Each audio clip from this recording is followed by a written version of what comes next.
Hi, everybody. Hi, Dr. Nick. Welcome to the Buzzcast. We're going to start with something that I don't know about because I just joined late. So continue. Well, there's something about it, but your opinions are sort of not to go. Well, yesterday, New York City had a telethon on local television, and they were raising money, and I think they raised like 115 million or something for city workers, and Billy Joel was closing out that show, and he played Miami 2017, which is a great song, and a lot of people know it. Yeah. But they also did it in syncopation with the lights at the Empire State Building, which was awesome, right? And I admit it, I ended up crying at some point because of just the thought of it. I know some frontline workers. Yeah. I love the song. You see an empty New York street. I'm from New York. Yeah. And so it hit me.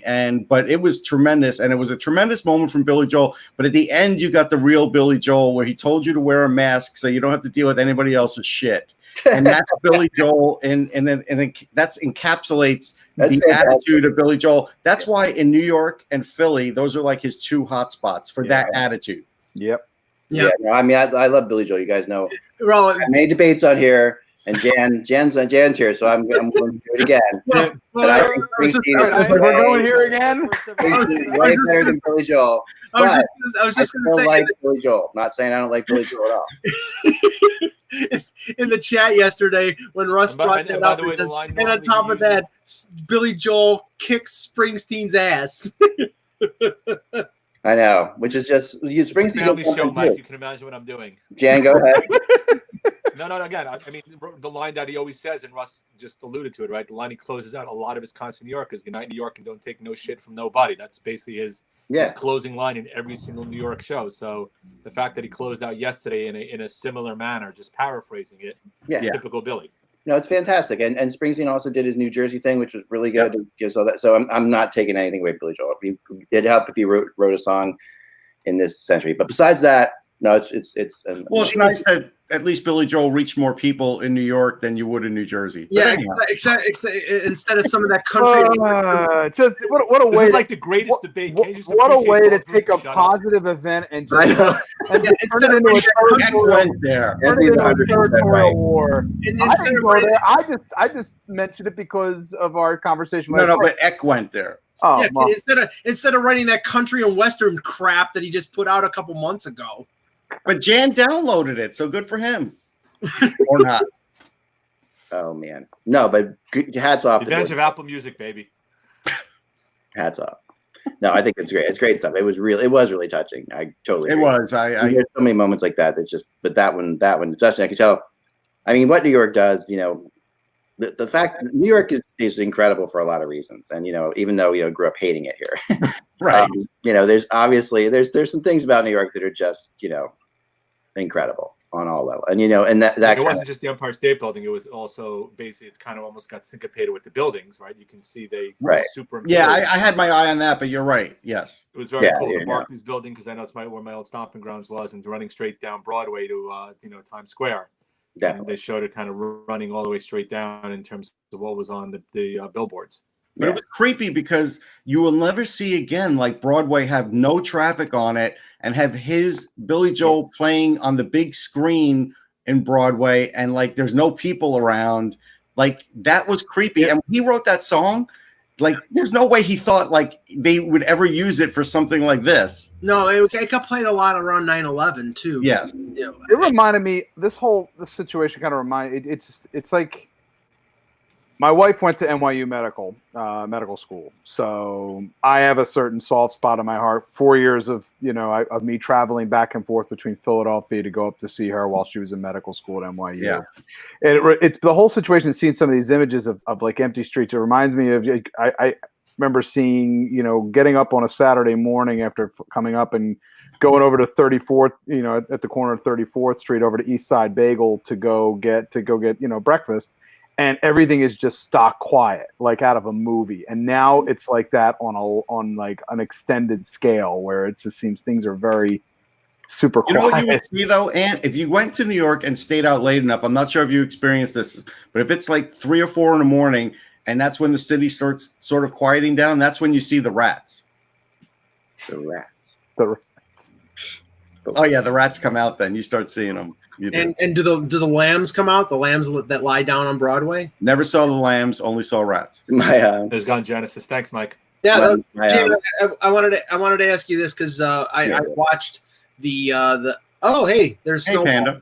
Panda's here. It's funny. I got up for a second to adjust my light, and I took myself off the screen. And by the time I got back to my chair, she was sitting in it, and my daughter's over there, and she filmed the entire thing somehow. I saw her sit on your chair, and I was like, "You're gonna sit right." Yeah, she's good. She's good.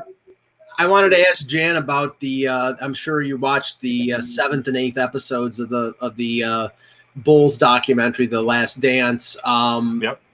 I found the last two the most, I think, the best of the whole series, and like I don't know, I still buy in a little bit to the conspiracy theory that Jordan not was forced to retire, but that there was something coming down and on top of everything that happened with his dad and everything else that he retired. I mean, he was like a super motivated guy, and all of a sudden he quits basketball. So I'm still a little skeptical, but they did a lot to sort of like push me away from the conspiracy theory. But I still think something is there. Yeah. I mean, we talked about it last year, Rick. So obviously the rumors about his father when his father was killed, and that they addressed that in terms of whether or not the gambling issues created that. I mean, they did a fairly good job in whether or not I believe it's all accurate. I mean, you could tell Jordan was kind of burnt out. I mean, by the end of that 93 run, I mean, he was kind of spent in terms of that run itself, and took, if the stories are true, that he was talking about taking a break after 92, but he didn't want to take the break because he wanted the third in a row. It makes somewhat sense, right? I know there was a lot of consternation when he played baseball, and look, the career wasn't great, but you look at a guy who hadn't played in 14 years, putting up those kind of numbers at Double-A is not too bad for a guy who's never played. Right? Come on, Double-A was nothing back then, Jan. It was nothing. These guys throwing 85 miles an hour. That's what it was. Right, and then it's funny because if they didn't have the baseball strike, would he have stayed in baseball? No. Or would he have come back? No. The answer is no. I don't think so. He wasn't good enough, and the fact that Reinsdorf owned the team gave him an out, so he didn't have to get embarrassed from the NBA with whatever was going to come down, because David Stern didn't want to embarrass him. But I'll tell you, the one thing that I saw, the clip of Scottie Pippen, he is lying. If he's not lying, he's lying to himself, because so many people have said he knows that was a horrible moment for him and everything else when he took himself out of the game. Phil Jackson obviously talked about it, and he's like, yeah, I would do it again. And it's like, why? Why exactly would you do that again? You let your teammates down. Like Jan pointed out, they won the game, but it's not what you do when you're a star of the team. And all of a sudden, Michael Jordan's gone, and the next guy in line decides, I don't want to go out there for the final. Yeah, I think it was Bill Cartwright that came out. I think he was the one that he basically said in the locker room, like, Scotty, you just let us all down. You just stabbed us in the back, and he apologized, but that doesn't take away the fact that he stabbed the team in the back. Plus, some guys aren't wired to be Batman.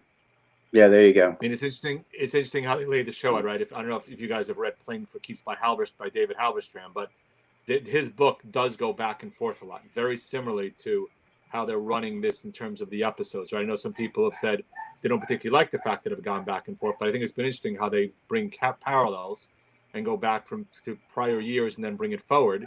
I mean, the last two episodes are interesting, but this one, especially Jordan's take on why he motivated the way he motivated and how he acted, and people said, look, he's an a-hole, right? I mean, even players to this day said semi-abusive. He was semi-abusive, right? Would he have been as effective of a leader? But he basically raised the play of that team and to try to basically make them much better and much tougher. And he said, look, the thing, he basically was merciless with Scott Burrell. I mean, merciless. And the viewpoint wasn't the same with Kerr. He said, look, if they can't take it now, how are they going to face it when we play Detroit and all those other guys? And he was spot on in terms of getting some of these guys ready for big moments. I mean, Paxson, 93.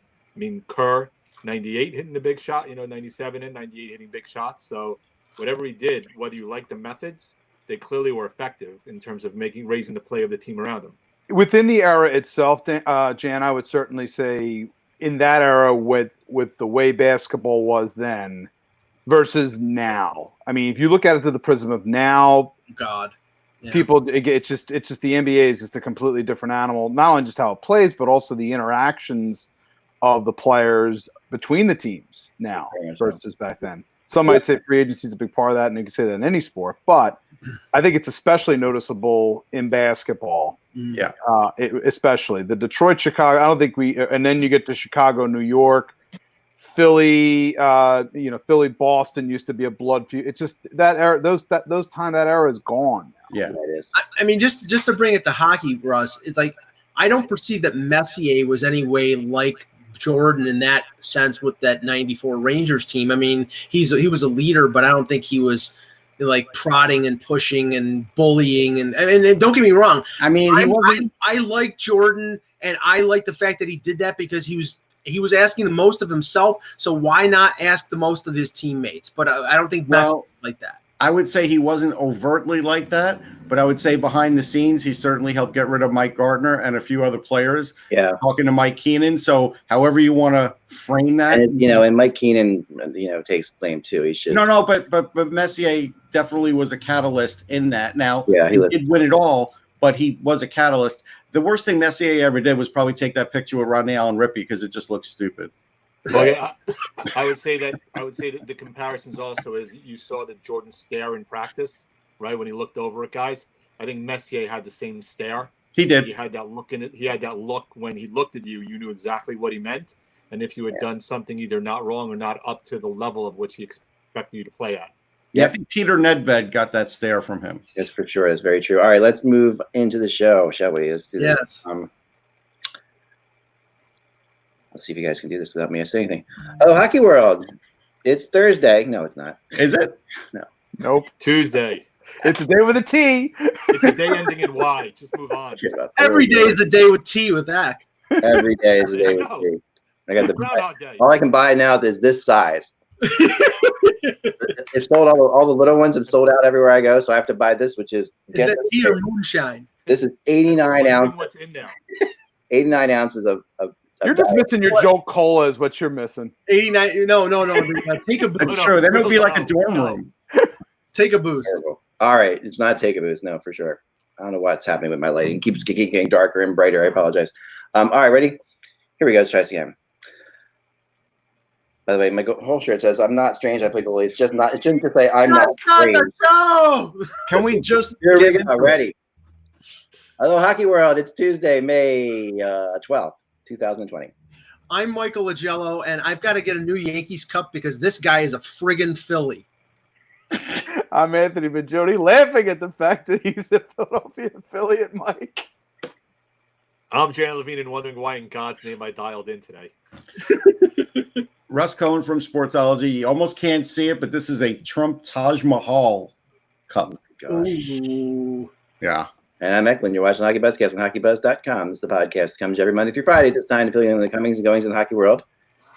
And today I wanted to get we don't have a whole lot of news today, so we got the Arizona story. We'll get to that. Definitely.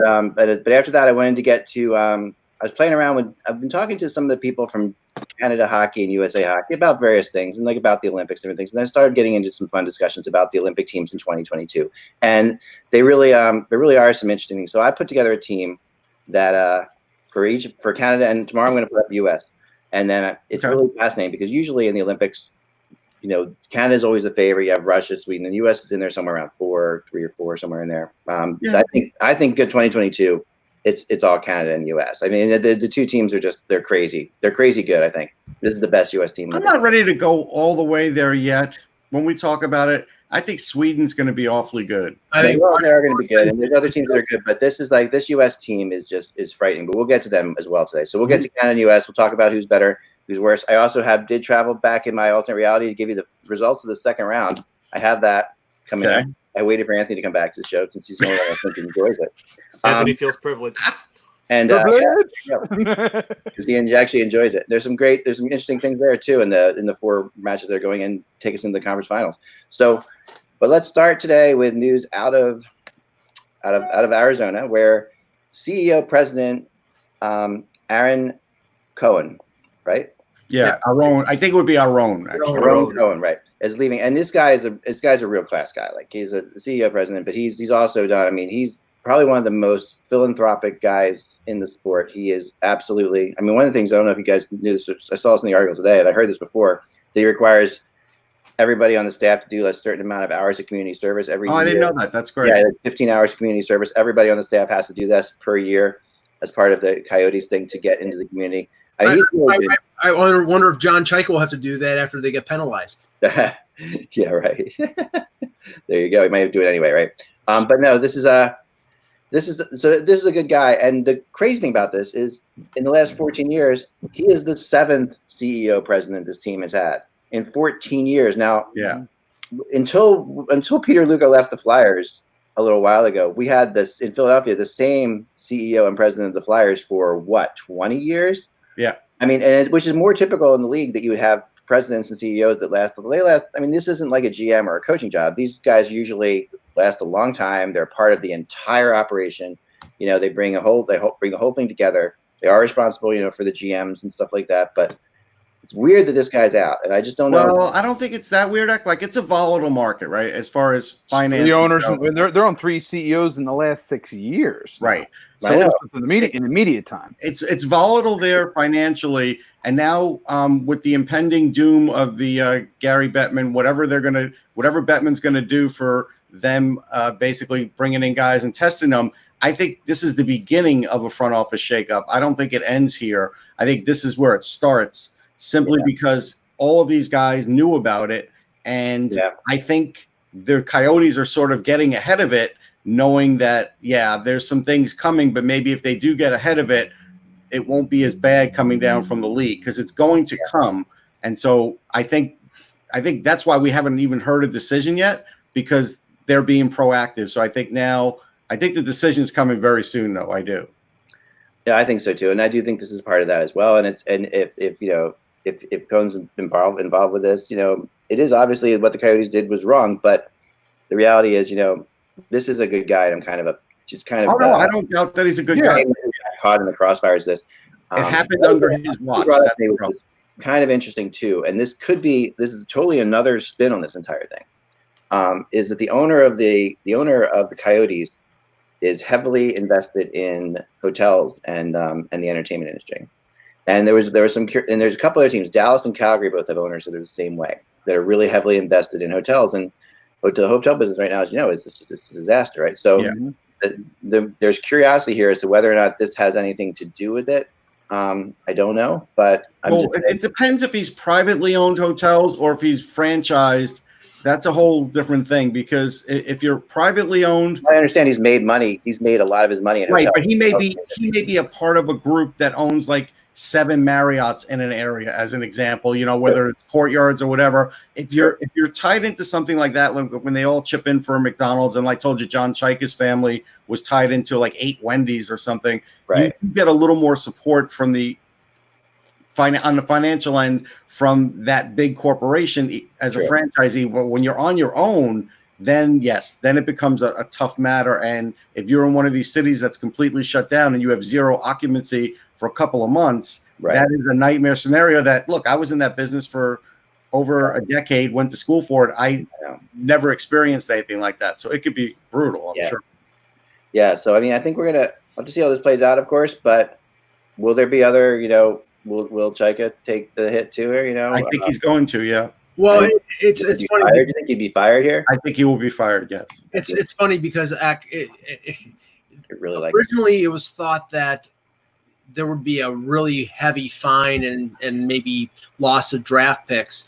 But you have a new owner in Arizona, and do you want to slap a new owner with $5 million in fines, which apparently, you know, it was over 20 instances of them illegally working out prospects, and I think it was $250,000 per instance. So would you rather, I mean, does that mean that the Coyotes are going to get off without being fined because they fire Chaika? I mean, is that what's going on? I mean, I think that they deserve to be fined no matter what happens with. Well, I think they will be, Mike, but I think if they look hard in Chaika's contract, they probably could get him on a clause, because again, this is breaking the rules of the league. Yeah. And so there's no skirting that like they did.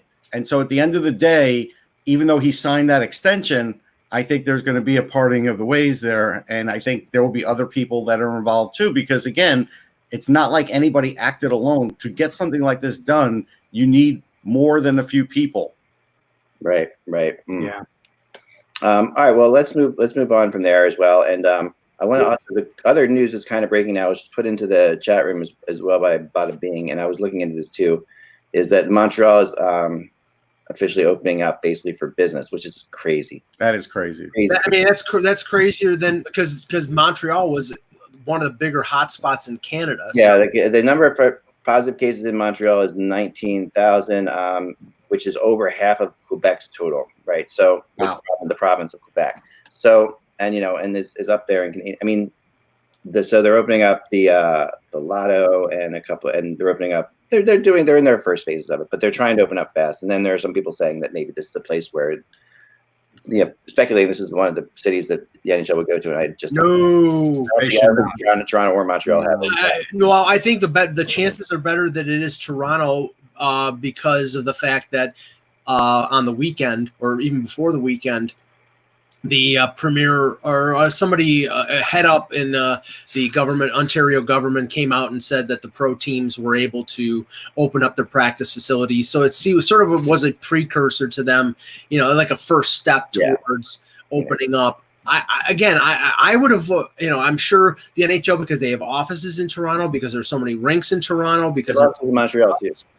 Yeah, I know, but I mean, the rate of infection was higher in Montreal. I think both cities are nuts, to be honest. I think Toronto is trying to make this into a bigger thing than they are. I think they're trying to make it look like they're a player in this, and they're just logistically. I can't see, talking to people in the NHL. They really have been shrugging that off, because it's just it'd be like putting it into like Boston or something like that. I mean, I'll tell you what, Ek, I'll tell you what I told Mike. If it were up to me, if you knew of a string of private residences that are under Airbnb, those are the things that I would have the guys stay in, because you could have it environmentally cleaned once. Right. And that's it. And then it's up to the guys to keep it clean. They're going to be tested. That they're negative, and nobody would ever be coming in and out. That's the way I would do it. In a hotel is a bad idea. You're really talking about setting up, like I talked about before, like mini Olympic villages.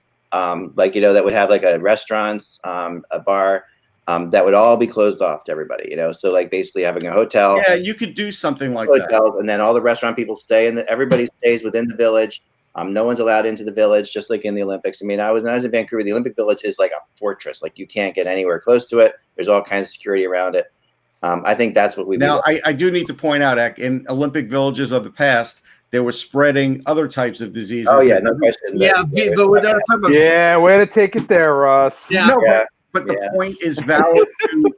You do have people close by each other, and that could be a problem. If you're a female bartender in the Olympic Village, you're in pretty good shape. Yeah, the main source was Juan Antonio Samaranch. Yeah. So anyway, I don't want to talk too much about coronavirus stuff, because I've been getting some complaints, and I do agree with the people out there that say we talked a little too much about it. Obviously, it's part of the news and part of what we're all doing, but I think we should talk hockey as much as we can. So let's get into.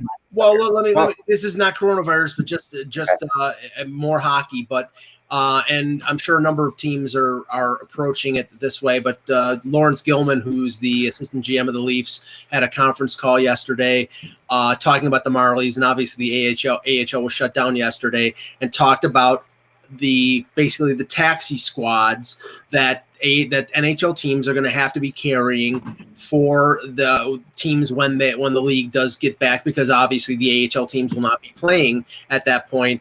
And the way the Leafs approached it, they did exit interviews for most of the players, and the only ones they didn't do exit interviews for were the players that they sort of said, be prepared because you're going to be part of this taxi squad. And Russ, one of the players that did have an exit interview was Jeremy Bracco. So yeah, and when Gilman was asked about that, he was very he had an interesting season, and was like, well, we have to look at what's going on with him. And we could all see it coming, Mike. Yeah. I said it 2 years ago.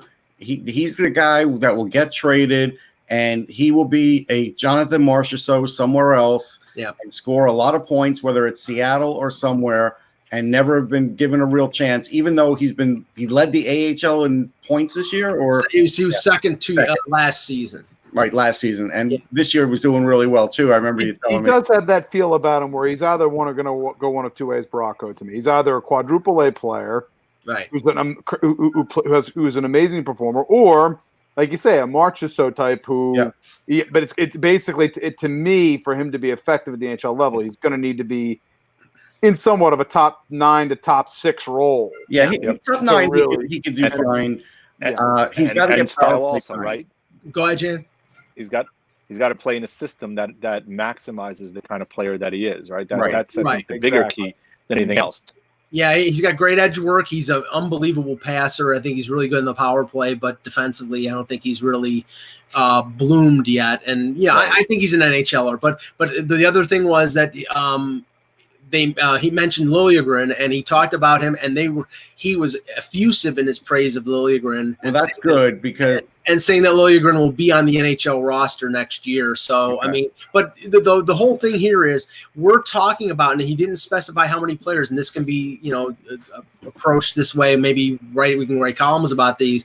Is like you have to look at how many players these teams are going to carry. It could be as many as 10 players, probably 1 to 2 goalies, 2 or 3 defensemen at least, and 4 or 5 forwards, because they're going to have to carry that many extra players because you either going to be pulled muscles, they're going to be injuries, people could get sick. They're going to have have extra. Yeah, they'll have to have big rosters, no question. And like I said, I would carry 3 goalies. I wouldn't wait for a 3 on top of the 2 goalie. 3 on top of the 2. 3 goalie starters and at least a 3rd guy around, maybe even a 4th guy around. Yeah, 1 or 2 taxi squad and have have them practice there. Probably 2 guys would make sense if you want to keep them moving more than anything. You have and it would make for better practice, like you said. Exactly. Yeah, that makes sense to me. I hope that's the route they go. So this way, besides it being a different kind of season, you don't want the emergency goalie deciding anything. Yeah, I have one small news thing that you'll be interested in. So I interviewed Anton Lundell yesterday. It's up on Sportsology, but I'll tell you some of it. He's like a top 10, top 12 pick. But what he really surprised me with when I asked him about his season and how it ended, because, his season got paused and then eventually ended, he did play in front of no crowd. They actually, Liga did have games where there was no crowd. They had like 1 or 2 before they ended it. And he did say it was very odd and it was a weird experience. And I do only bring that up just to say that it's easy for us to say, hey, players going to play in front of no fans, whatever. But that's going to be an adjustment for the players because it is an oddity. It doesn't. You can pump sound in, but unfortunately, again, there's everything else that goes with it. That really the team and players have said it. They get it. I don't think this is just a promoting, not playing until we have full crowds. I think I think most players are realistic about that fact. But they do get an emotional bump.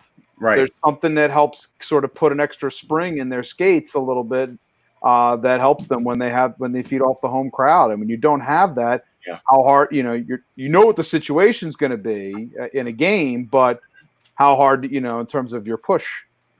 I have something along those lines, which is kind of interesting, and this is out there a little bit, but it's me. I'm saying it, but this is the thing that I think technology-wise is a way we can make this better. And I don't know if any of you guys have the Oculus VR headsets type things, but I have a couple of them different ones. I remember using yours at one of the games. Yeah. They're really great. And the NBA does, the NHL televised some games through them. The NBA is as well. The NBA has a whole thing you can buy, a package you can buy, and it's amazing. It puts you literally at center court on the floor watching the game in like full VR, and it's incredible. Like it gives you it is mind blowing in a lot of ways. You get the height of the players, you get the speed of the game, you can look anywhere you want, and you're literally. You're also ignoring your family, but okay.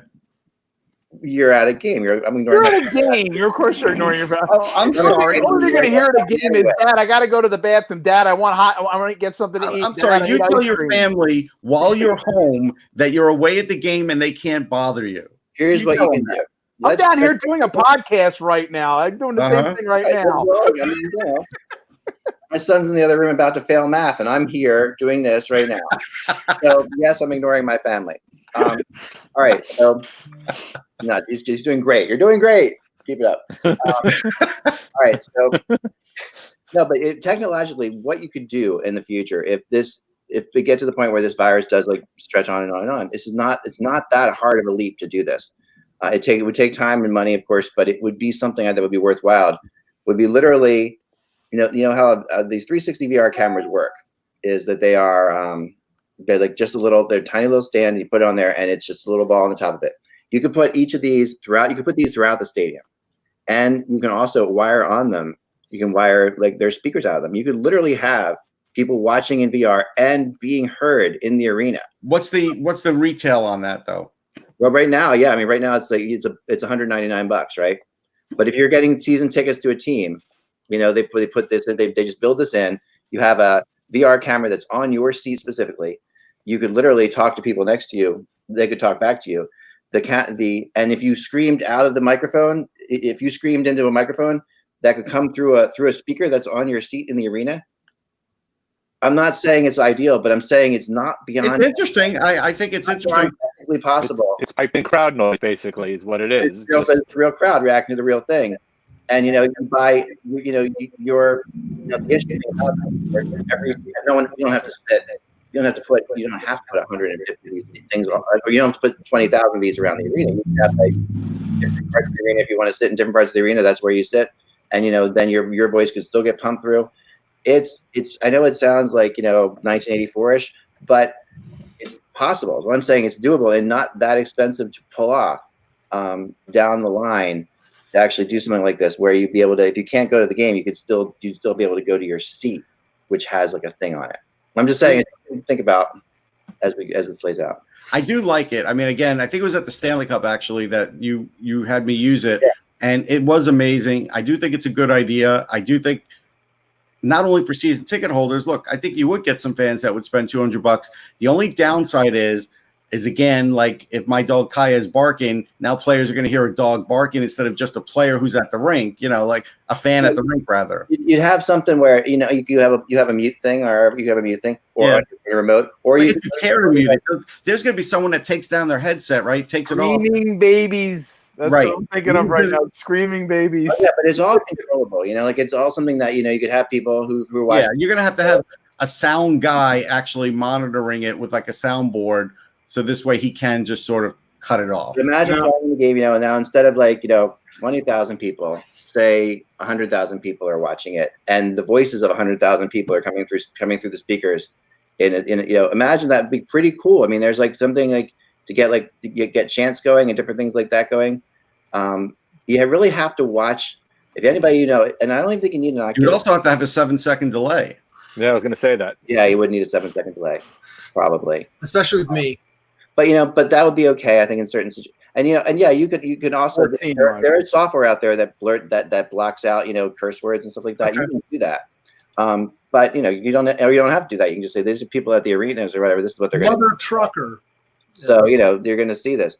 But I'm not saying that this is fantastic or anything like that. And Steven asked, what's the point to all this in the chat room? The point to all this is we don't know what the future holds with viruses, and how this is playing out. And, if we're going to ever have like a situation, like I don't understand right now when I'm watching Jimmy Fallon or Stephen Colbert or anybody like this who's doing their shows from their house, at night, I don't understand why they don't have a big screen behind them and aren't like selling 100 boxes for like Zoom that people can like get in to watch the taping of the show, laugh, react to it, have fun with it, and like be part of the show. I don't understand why that's not happening right now. Like probably because 100 people don't like Colbert. No, you know what I'm saying. I mean, it would be. I wouldn't go that far, Mike. No, but there's people out there. This would be, and all these people are complaining that there's no laughter, that there's no reaction. There could be a reaction. There could be laughter. You could still have people watching. Almost like, basically almost like what Roger Goodell was attempting to do with the crowds behind him, quote unquote, the fan crowds behind him for each draft pick. Well, didn't they do with one of the Korean baseball games? Didn't they have like people on Zoom on the board in the outfield? I think did they? Okay, see that's I'm not surprised. I mean, like I said, every time I watch it, I'm like, why aren't they doing this? Like if I was doing something, like if I was performing a show, like I talked about my band, we put out a song recently, and then I'm thinking to myself, okay, if I'm to perform a show, I could just do it live to an empty room. Or I could set up a Zoom with like 100 people on it or whatever that could watch it. I could look at their faces. They could see us. They could react to us. They could yell out requests after songs. I think something like that would be, Yeah, but then you would see him yawn like Anthony, and then I kind of get annoyed at that. Anyway. Okay, I have some breaking news here. In an article on tsn.ca, Nashville Predators center Ryan Johansson says he's unhappy with his place in signing his big contract. Ryan, let me tell you something. So are the Predators. I mean, my goodness. I mean, like, what did he say?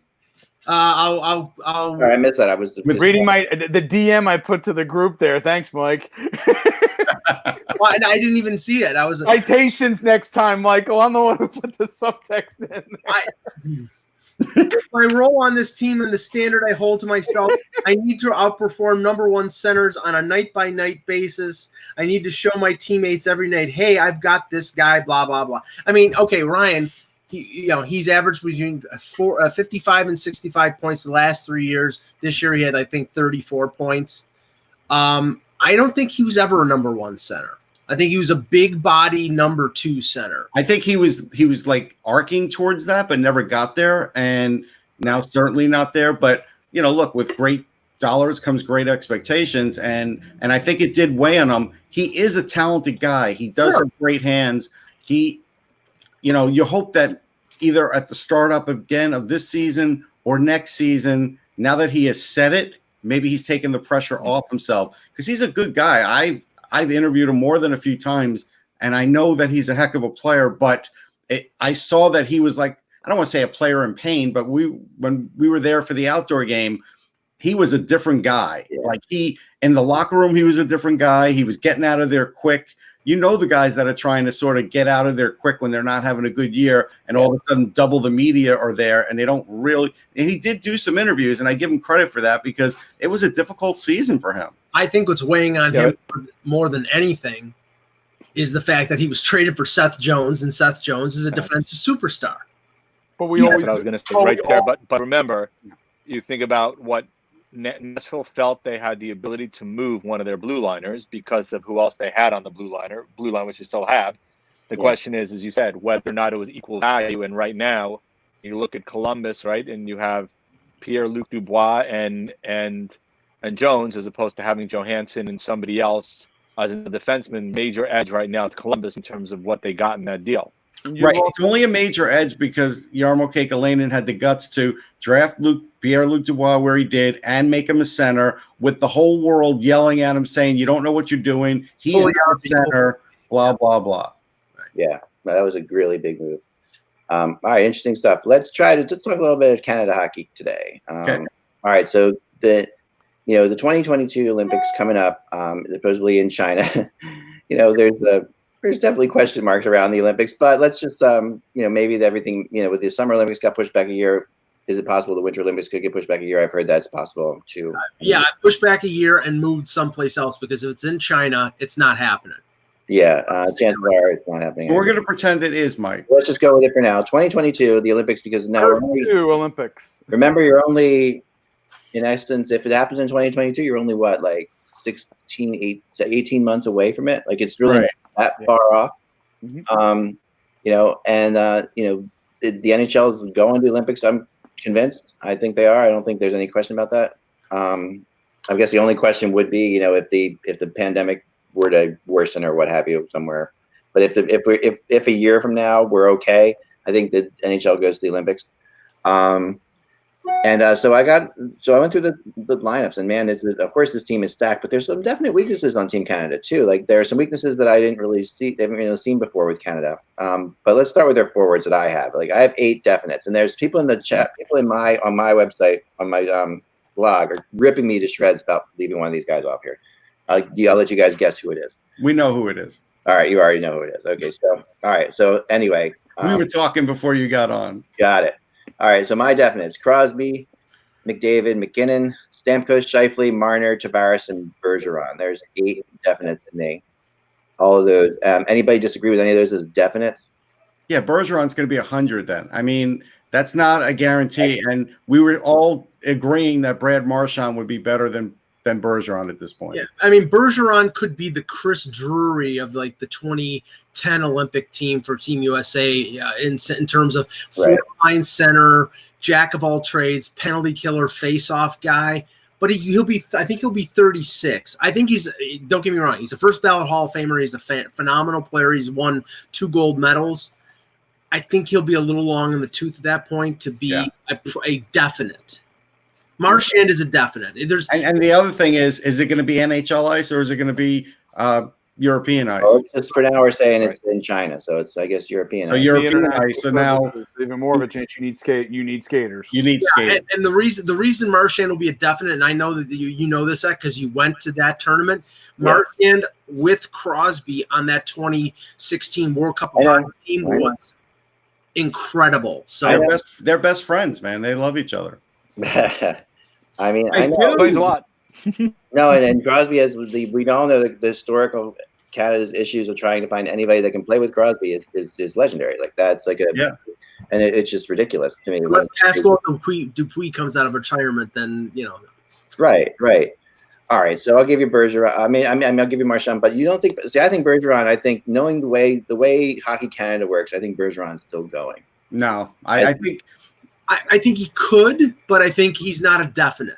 I don't know if it's necessarily the best choice. Or listen, I love it. We all respect Patrice Bergeron. He's a hell of a player. But at that point, there may be other areas you have to look. Who are the other centers? You have Scheifele, Crosby, McKinnon. Who's the other center? McDavid. So you don't need him as a center. Now you got plenty of centers, obviously. So you don't want him on the wing where you need someone who could skate on bigger ice potentially. And we know, Tavares played the wing in 2014 in Sochi. Bergeron has played the wing. And didn't he destroy his knee there, Mike?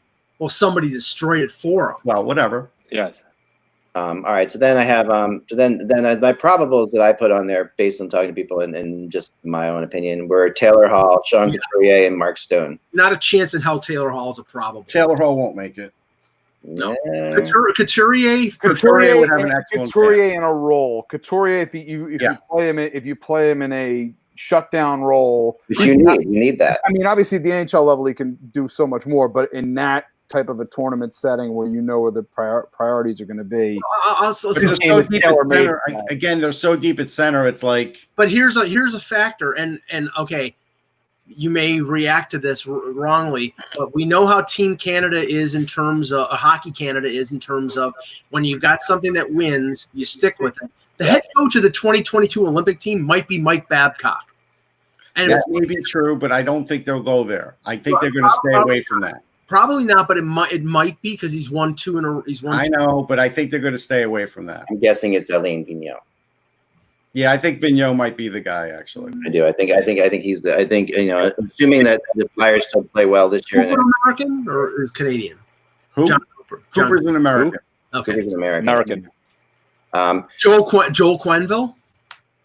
Possibly. If Q wants, if again, depending on his situation, if you want, They really liked what Vigneault did when he coached the team last year, I guess it was, in the World Championships. Yeah. All right, so then if you don't bring Bergeron, I think you have to bring Couturier. I'll throw that out there. Yes, I was just going to say that. I think it's one or the other. Like I think that because, and I still would take Bergeron over Couturier still. But if the coach huddles up with Sidney Crosby, it's going to be an interesting conversation because Vigneault would want to bring Couturier, but at the end of the day, I think Vigneault would do what Crosby wants if Crosby said, "Hey, Bergeron and Marchand and Crosby," right? I mean, that's been the line, right? But there won't be the line anymore. Yeah, no, I think Bergeron is going to be relegated to that jack of all trades role, like a fourth line. That's what would happen. Yeah.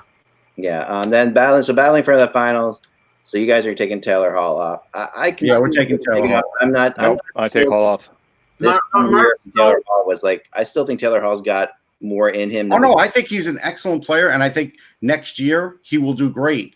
I just think in Arizona things weren't set up right for him. But as far as being on this team down the road, I don't think they're going to pick him. And maybe you lean a little bit on Mark Stone because the one thing of the 8 definites, Crosby, McDavid, McKinnon.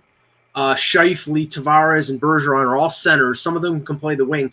Marner is like a center. He's not a prototypical winger because he's not big along the wall. He's very crafty and great playmaker. Stamkos has played right wing and center. You really don't have any pure wingers and snipers on this. No, but you know what the problem is? If it's on international ice, Stone is too slow. Okay. He is. True. I mean, not a great skater. Holtby is more that kind of guy. But let's move on to like the other guys battling for spot. I have Marchand battling for spot. You guys think he's in? He's in. I can yield to that. I think he's a lock. But I for some reason I feel like there's just so much talent that it's going to be very tricky for them. Well, I mean, there's always so much talent. They're used to that. The other guys battling for spots. You have Ryan O'Reilly, Braden Point, Matthew Barzal, and Jonathan Taves. Yeah, I don't think it's Barzal's time. I think Taves is. I think I like. Go ahead, Jen. Good. Sorry, Russ. I was going to say. I mean, I think Point is a guy who definitely makes this team. Yes. I just think the talent level he has in general. He would have a I great. think he's almost a lock to make this team. Yeah. How about O'Reilly? O'Reilly's interesting. There's so many centers. It's going to be. Yeah. If he's not a center, you don't want him. And he's slowed down. He's starting to slow down. Yeah. All right, I'm with you. All right, so defense. The four definites I had, were Drew Doughty, Alex Pietrangelo, Thomas Chabot, and Cal McCarr. Like I think those four. Yeah, I could roll with that. Yeah. I think Morgan Riley's a definite, and it's not because he leaves. No, I think he is too. I think he's definitely. Yep. I have four battling for two spots, and I have Riley, Shea Weber, Aaron Ekblad, and Dougie Hamilton as the four that battle for the. And won't be there.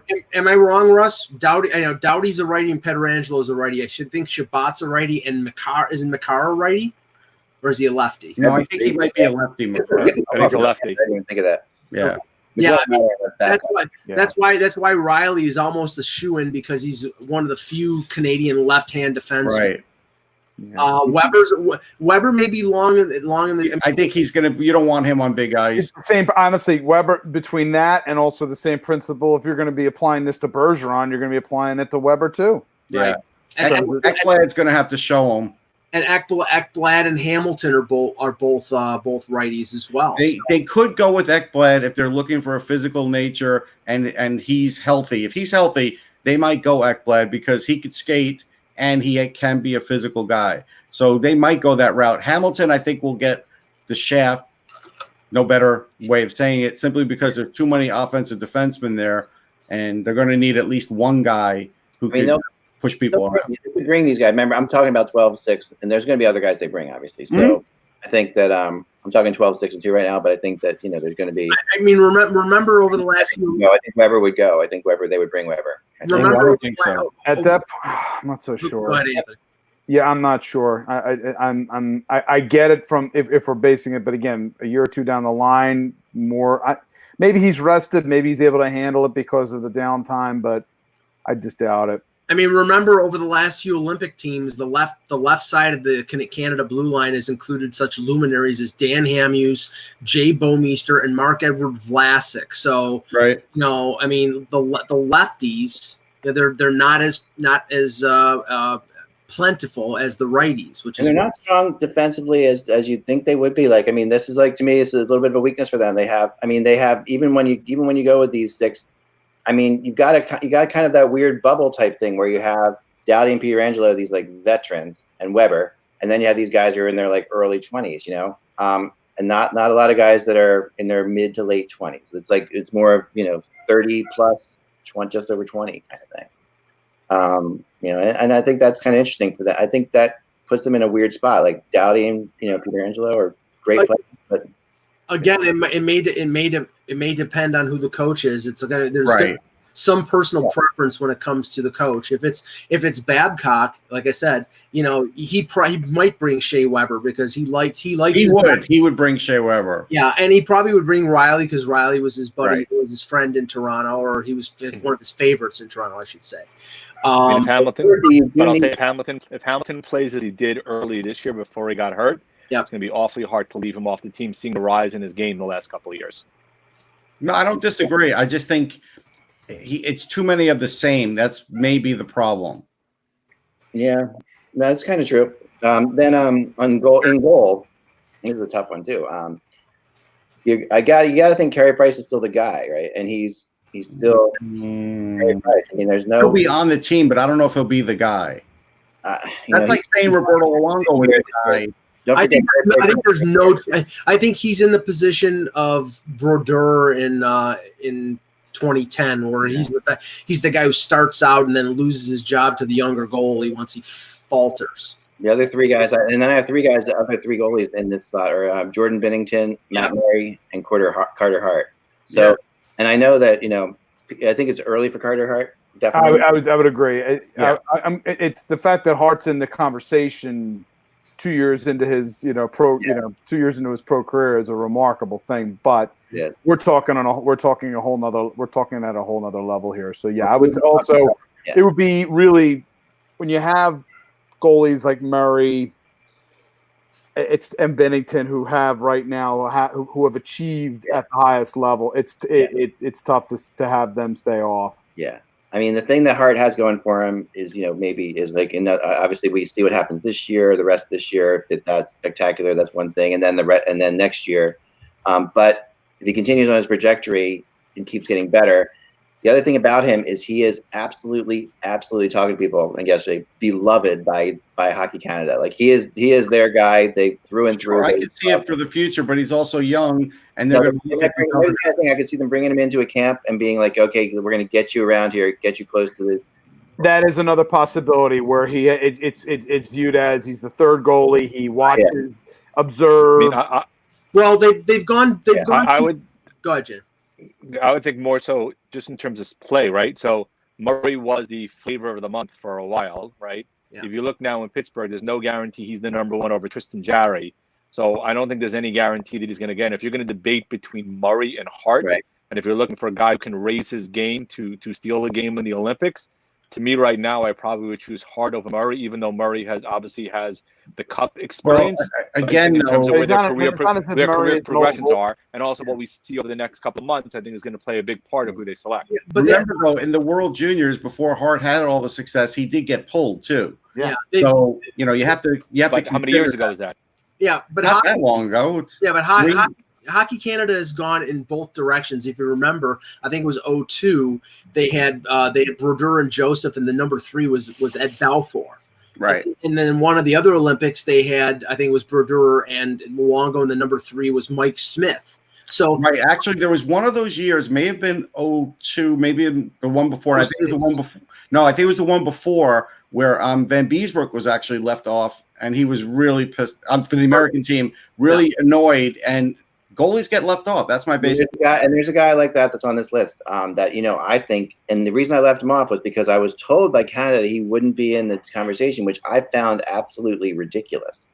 Because I would put him, and that was Marc-Andre Fleury. Like to me, I think he'll be 37 at that point. Yeah, the age. I think age is the issue with them too. Yeah. But if he continues to have like the kind of play he has, currently. But Price is a little younger, and if you go with Price, you still have to worry about having at least one younger goalie with 2 older goalies. They're gonna have one goalie in mid-30s. They're gonna have one in the late 20s. You would like to have one that's just a little younger than Murray, if you could. Yeah, but like I was saying, that's why Binnington is a good fit there. So, Team USA seems to do that, Russ. The third goalie is usually the younger goalie, but Canada usually goes with the veteran guy as the 3. Well, at that point, Binnington will be 4 years into his career, and so he'll be a veteran enough, I think. Plus, with the cup cachet, I think Binnington would solve both problems for them. Yeah, no, it very well could. I mean, Binnington, as long as he's a one. We've only seen one season with him, really, so it's hard to. No, he was having a good year this year, Eck. I mean, he's having a great year this year, but we haven't seen like the fullness of it yet. Let me go to Team USA, and then. Oh, weren't we going to save that for tomorrow? I guess we could. We could save that for tomorrow. Yeah, we should. Yeah, it's a really good one. Now, there was supposed to be a meeting of the Return to Play committee tomorrow. They moved it up to today. I'm not sure what the reasoning for that is, but it does. I think we're getting closer to where there's going to be some sort of announcement of, I don't know if it's going to be the draft or if it's going to be like some sort of framework for a return to play. The only thing I'm a little skeptical of, there's been some talk over the last couple of days. We know that there was pushback from some players, like Devin Dubnyk, about the whole, being sequestered, being in a bubble, and being away from families. But if you don't do that and you go to a model like Major League Baseball's talking about, where they're talking about playing in their own stadiums in front of no fans, you're not going to be able to play at Madison Square Garden or Nassau Coliseum with no fans in the middle of the hot zone. It's not happening. So there's no reason to do it. I mean, and there's better ice. I mean, there's actually better ice out there. Like, that's the other thing. People argue, like, some of the practice rinks have way better ice than the stadiums have, because it's like, the stadium ice, that's hard to keep that going. I mean, if you use sort of a modified plan of maybe, okay, in as many arenas as we can play in, we'll do it, like in areas that are not hot, like Buffalo, like Columbus, etc. But in areas like New York, where you can't, you're going to have to play in Manchester, New Hampshire. So maybe they have those neutral sites set up for the hot zones. Maybe that's what they're going to do. Maybe. I mean, that would make some sense. I think that would make some sense. I could see that. Yeah, I mean, I think that is very possible. I think why they push this thing up, from what I was told, is more about the draft, and also remember that the NHL did tell their players to get back by the 15th, right? So 15th is Friday. Now they don't expect everybody to be back by then. It was like a date to shoot for kind of thing. It wasn't, because they know that we're not going to be opening up any kind of camps until June, but. But they want to leave enough time that if these players are coming from Europe, or if these players are coming from the U.S. into Canada, that they can burn off that 14-day quarantine. Right. I mean, it was funny because Justin Hall, Leaf player, was interviewed, and he lives in Minnesota. He's at home in Minnesota. Yeah. And he basically said, when the NHL tells us, we can return to our cities, I'm crossing the border and going into Canada that day to start the 14-day clock. Yeah, they're going to want them to all. Yeah, I think the problem is you won't be able to do that until June, and I think some of those players will be late reporting, because I don't think there's a way around it. Even with preferential treatment, I don't think there's a way around it, because I think, at least from the U.S. end, they are going to have big restrictions going into Canada.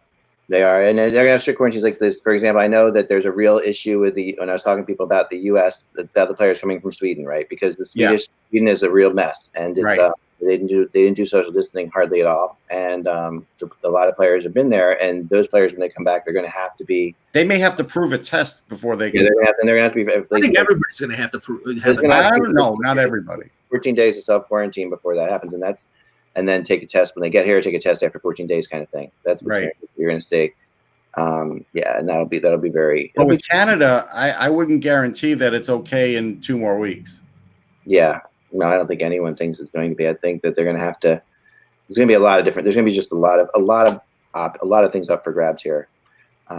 We see just for a regular season with guys having visa problems, right? I mean, that happens in a normal time. But again, we know that these teams and these players are going to get preferential treatment. But it doesn't matter, Mike. What I'm saying is they get it anyhow, and there are players that still can't come before the regular season during the summer because they have a holdup for things. No, I know that, but I mean, that's not an issue here now. It's just simply an issue of are these players carrying? And right now, what they're going to have to do is verify, test them and verify them that they're okay. Yeah. The 14-day window, fine. But we know that these teams. That's why I think the NHL and Major League Baseball, less so because they only have one team in Canada, are going to, I think ideally they would want to have all 4 neutral sites if they did that in one country and not have the cross-border problem. But I don't think that that's going to happen now because there's been so much pushback.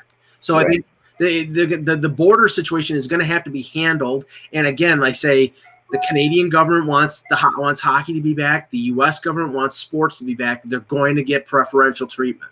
Right. Well, they are for sure, definitely. Yeah, but it's going to happen also when numbers are down and they could sort of not get. Because again, we all say that, there will be tremendous public pushback, and they're going to be very wary of that. They will. It's not going to be just automatically opened.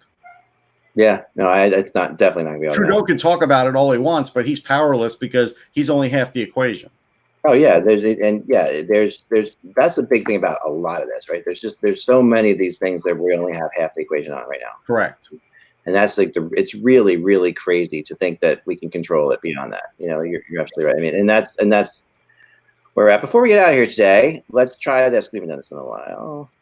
Draft simulator? Draft simulator. Yeah, no, we don't know yet how the draft's going to be simulated officially, but if it's anything like it was before, this is what it would be. Now, so let's see what we have here. Let me run the simulator and see who gets the first pick in the draft. Yeah. Detroit. That was quick, but Detroit got it. Detroit. That's the first time the Rangers move up to the third pick. Rangers get the third. Hold on though. What year is this simulator using? Wait, why is it the 2020 NHL simulator? Yeah, can't use that. Well, no, what it's doing is it's using the percentages set up for 2020 that have been thrown out. So it's using percentages for the top. That's right. This is right. That's right. Yeah. No. But we got to use 2014 percentages, Eck. Oh, right. Yeah. If they go to that, right. Yeah. But that's all right for now. That's all we have for now. But so I'll get my ping pong balls out. I will say this, Eck, one more thing. I was on Sirius XM with Mick Kern, and a funny thing came up because when I talked about the draft and said, hey, I think because studios will start to open up around that time, that we'll get a better production than the NFL did because Gary Bettman could be in the studio, not his basement. And Mick is like, but I want to see his basement. And, I think a lot of fans, I think a lot of fans would like to see, and they would remark about it. Like it would be interesting. I volunteer to be on Zoom and boo them. We've never seen like the houses of so many famous people like we have. Right. Couple months. It's kind of interesting that in general, just their kitchen or whatever, because just imagine like Gary Bettman's basement, that would be trending on Twitter. Yeah. So I immediately thought about that and said, hey, he might be right. Makes it interesting. All right, everyone. Thanks for watching so much. If you want to help support the show in these crazy times and you have any money, which I know when people don't have a lot of money, but if you do, don't worry about it. If you do or can support it, find you get some kind of entertainment value out of this every day. Go to patreon.com/hockey and pledge your support. Just, even if it's like $5 a month or something like that, or 10 cents a show or whatever you want to do, it all helps a lot. We really appreciate it. Or if you want to send your money directly to me, I'm Mike in Buffalo on Twitter. Right. Mike in Buffalo on Twitter, you can send it directly to his PayPal. PayPal directly to Mike if you think he's if you want him to get a different colored shirt and not a gray shirt. Especially, if you're not a big fan of the single elimination tournament, send that to Mike. And remember, folks, without the buzz, it is just hockey. We will talk to you tomorrow.